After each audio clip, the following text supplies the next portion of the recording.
Are in the cockpit of the Passport 42 Peregrine.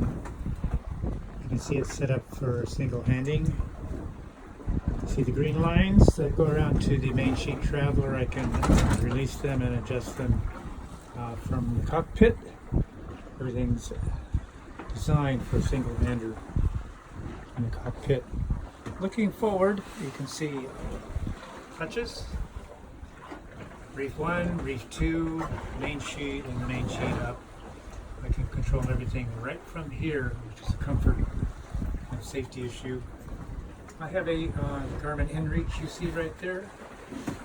That's in case I want to text from the cockpit. I can also have my iPhone and raise the antenna for the Iridium and make calls, whatever I need to do.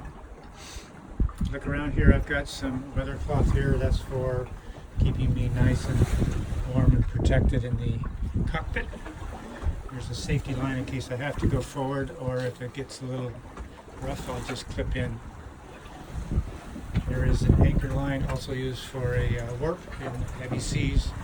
Bring around, you can see various fishes here. This is just a rough idea of single-hander cockpit. Looking forward. When I do go forward, you'll see a jack line right there, a ring. That keeps me on board in case I get thrown around, which is occasionally happens.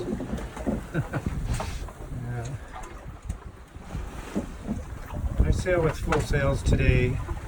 The staysail is not out. It's not enough wind to maybe have that. Around 5:30, 6 o'clock, I reef the main and tire down, and then also bring in the jib for safety and slow her down for the evening. In case you want to leave too, I can just adjust the sails and the rudder. That's it.